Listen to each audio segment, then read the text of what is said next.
पश्चिम बंगाल में बीजेपी 9 सीटों पर सिमटती हुई दिखाई दे रही है। 2019 में बीजेपी के खाते में 18 सीट थे, ठीक उससे आधे पर जाती हुई दिखाई दे रही है और टीएमसी 32 सीटों पर। बिल्कुल, और टीएमसी जिस तरीके से प्रदर्शन कर रही है, एक बार फिर से इस बात की छाप और इस बात की मुहर कि वहां की जनता ममता बनर्जी पर एक फायर ब्रांड नेता के तौर पर वो उभर कर सामने आएंगे। हैं तापस लगातार बने हुए। तापस, ये तो बीजेपी और टीएमसी की स्थिति हो गई, लेकिन टीएमसी कहीं ना कहीं गठबंधन में भी है। अगर हम देखें तो कांग्रेस की जो स्थिति है, क्योंकि 2019 की अगर हम बात करें तो 2 सीटें जीतने में कामयाब हुई थी कांग्रेस। अभी फिलहाल स्थिति क्या है ये बताइएगा। जितने राउंड्स की वोटिंग हुई है, क्या टीएमसी के साथ गठबंधन का फायदा हो पाएगा कांग्रेस को, या उसका नुकसान जो लोकप्रियता टीएमसी की झेलनी पड़ेगी?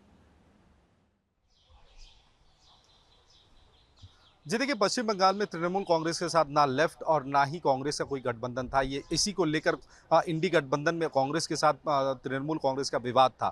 तो तृणमूल कांग्रेस ने साफ कर दिया था कि दिल्ली में गठबंधन है और अगर सरकार बनने लायक स्थिति होती है वोट के बाद, दिल्ली में जो सारे कार्यक्रम होंगे उसमें कांग्रेस के साथ है तृणमूल कांग्रेस, लेकिन पश्चिम बंगाल में वो साथ नहीं है। लेकिन बावजूद उसके जो प्रतिशत हमें 12 बजे तक का सामने आया है, तृणमूल कांग्रेस का मिला है 47% वोट और कांग्रेस का जो पिछले साल से काफ़ी ज़्यादा बड़ा है 4.94 यानी तकरीबन 5% वोट मिला है। सीपीएम को भी 5.47% का वोट मिला है। तो इनके वोट शेयर में इजाफा हुआ है और वोट शेयर में जो बीजेपी उम्मीद कर रही थी कि जिन जगहों पे बीजेपी टफ फाइट उम्मीद कर रही थी, वहाँ बीजेपी का जो वोट बैंक है वो कहीं ना कहीं बढ़ गया सीपीएम और कांग्रेस के बीच, जिस वजह से नजर आ रहा है। तापस, बहुत शुक्रिया आपका तमाम जानकारी के लिए। फिलहाल हम आपको आंकड़े बता देते हैं कि ताजा आंकड़े क्या है, कौन कितना आगे चल रहा है और कौन कितना पीछे, बहुत महत्वपूर्ण है। अब तक के रुझानों की बात करें तो एनडीए को 298 सीटें जो लगातार हम ग्राफिक्स के जरिए बता रहे हैं, बीजेपी के खाते में 245 जा रही है इंडिविजुअली, और गठबंधन जो एनडीए है 298।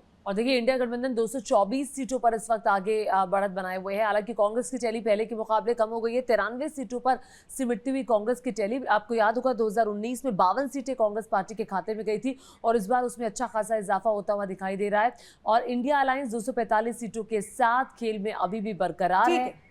अब उत्तर प्रदेश की बात कर लेते हैं, ज्योति। यहाँ पर बहुत महत्वपूर्ण होते हैं तमाम दिग्गज जिनकी किस्मत जो थी दांव पर थी। वाराणसी से प्रधानमंत्री मोदी 80,000 वोटों से बहुत अचंभित करने वाला है। प्रधानमंत्री नरेंद्र मोदी 80,000 वोटों से आगे, वहीं राहुल गांधी रायबरेली से 1.5 लाख वोटों से आगे, स्मृति ईरानी 50,000 वोटों से पीछे, किशोरीलाल शर्मा जो है वो आगे, कन्नौज से अखिलेश यादव 62,000 वोटों से आगे। जो मैं अचंभित करने वाली बात बोल रही थी वो मैं ये बोल रही थी कि प्रधानमंत्री की जो बढ़त है वो उतनी नहीं है जितनी हम एक्सपेक्ट कर रहे थे। बिल्कुल, मैनपुरी की बात करें तो डिंपल यादव यहां से आगे, मुजफ्फरनगर में बीजेपी के संजीव बालियान पीछे चल रहे हैं, लखनऊ से राजनाथ सिंह आगे चल रहे हैं, उनकी भी जमीन मानी जाती है लखनऊ की सीट। लखीमपुर खीरी की बात करें तो बीजेपी के अजय मिश्रा यहां से पीछे हैं। आजमगढ़ में बीजेपी के निरहुआ 55,000 वोटों से पीछे चल रहे हैं।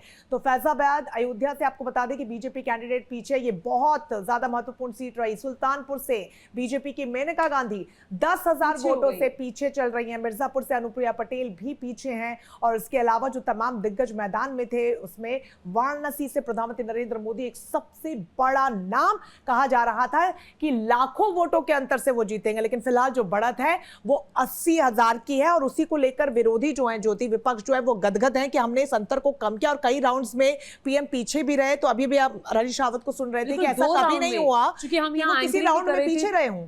बिल्कुल, 2 राउंड में प्रधानमंत्री नरेंद्र मोदी पीछे रहे और हम यहाँ एंकरिंग कर रहे थे। जब हमें बताया गया कि प्रधानमंत्री पीछे, तो मतलब एक बार तो यकीन नहीं हुआ, क्योंकि बीजेपी कहाँ 10 लाख से वोटों से ज्यादा के अंतर से ये सीट जीतना चाह रही थी और प्रधानमंत्री को तोहफा देना चाह रही थी। अभी जो जीत का मार्जिन है वो 80,000 बताया जा रहा है। और बड़ी बात जिसको लेकर चर्चा बहुत ज्यादा हो रही थी वो थी अमेठी की सीट। क्या अमेठी से राहुल गांधी लड़ेंगे? एन वक्त पर किशोरीलाल शर्मा को चुनाव लड़ाने का फैसला होता है। किशोरीलाल शर्मा जो है वो चुनाव लड़ने के लिए जाते हैं। वो कहते हैं मैं तो तैयारी कर रहा था कि कोई गांधी परिवार से आएगा, चुनाव लड़ेगा, लेकिन राहुल गांधी ने रायबरेली की सीट को चुना, जिसके पीछे कहा जाता है कि स्ट्रैटेजी ये भी थी कांग्रेस पार्टी की कि अब चूंकि वायनाड और रायबरेली से एक सीट को चुनना है तो रायबरेली से वो अपनी बहन को लड़ाएंगे फ्यूचर में। खैर वो देखने वाली बात होगी, लेकिन अमेठी से किशोरीलाल शर्मा का आगे बढ़ना, 50,000 वोटों से स्मृति ईरानी को हराना, ये एक बड़ा संदेश अमेठी की जनता देती हुई दिखाई दे रही है। मैनपुरी जो कि यादव परिवार का गढ़ है, मुलायम सिंह यादव का गढ़ है, डिंपल यादव 80,000 वोटों से आगे चल रही है। संजीव बालियान मुजफ्फरनगर से पीछे चल रहे हैं। आप देखिए, जो उत्तर प्रदेश की टैली में एक बड़ा अंतर हमें दिखाई दे रहा है। मैं चाहती हूं कि नीचे उत्तर प्रदेश की जरा टैली डाल दीजिए, उसका भी हम जिक्र कर लेंगे कि आखिर कहां कितनी सीटें हैं। बीजेपी को कितनी मिल रही है। यहाँ पर मिशन 80 बीजेपी का चल रहा था और मिशन मणिदीप 80 हमारे साथ जुड़ गए हैं ज्यादा जानकारी के साथ। मणिदीप, उत्तर प्रदेश में जो स्थिति देखने को मिल रही है वो सबसे ज्यादा अचंभित करने वाली है, क्योंकि एक ऐसा राज्य जहां पर सूबे का मुखिया जो है वो इतना फायर ब्रांड नेता है और तमाम दिग्गज वहां पर पहुंचे थे, लेकिन ये जो आंकड़े रुझानों के जरिए सामने आ रहे हैं ये सबको चौंका रहे हैं। खासतौर पर वाराणसी से प्रधानमंत्री नरेंद्र मोदी का जो जीत का अंतर यहां पर आगे बढ़ता हुआ है वो चौंका रहा है।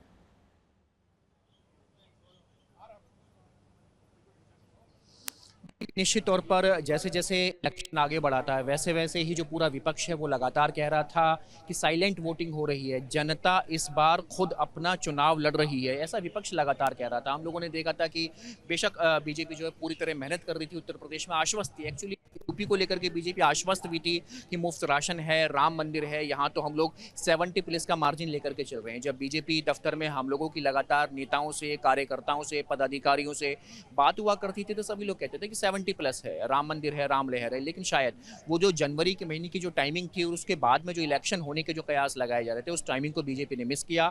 नतीजा ये रहा है कि अभी जो जून के महीने में जो रिजल्ट आ रहा है इस चिलचिलाती गर्मी में, जनवरी की उस राम मंदिर की ठंडक को इस जून की गर्मी में चौंका दिया, जून की गर्मी के इस रिजल्ट ने चौंका दिया है। तो इसके अलावा जो कुछ एक और मुद्दे थे जिसको लेकर के विपक्ष लगातार हमलावर था, क्योंकि जिस तरीके से एक बड़ा ड्रास्टिक चेंज वहाँ के उत्तर प्रदेश ने चौंकाया है, वो काउलैंड, वो गोपट्टी, उसके अंदर बीजेपी का इस तरीके से प्रदर्शन, इस तरीके से लगातार सीटों का गिरना, समाजवादी पार्टी की सीटों का लगातार ऊपर उठना, चौंकाने वाला, वो भी इतने अच्छे मार्जिन के साथ में उठना, स्मृति ईरानी का लगातार पीछे चलना, तो ये अपने आप में सारे चौंकाने वाले तथ्य हैं कि जो ये हिंदी पट्टी है, जो काउलैंड है, खास चौंका रही है क्योंकि प्रधानमंत्री जहां भी गए और तमाम बीजेपी के दिग्गज जहां भी गए, राम मंदिर का मुद्दा प्रमुख तौर से उठता हुआ नजर आया, लेकिन प्राण प्रतिष्ठा का जो मुद्दा रहा वो भी शायद काम आ नहीं पाया। फैजाबाद से बीजेपी का कैंडिडेट पीछे चल रहे हैं।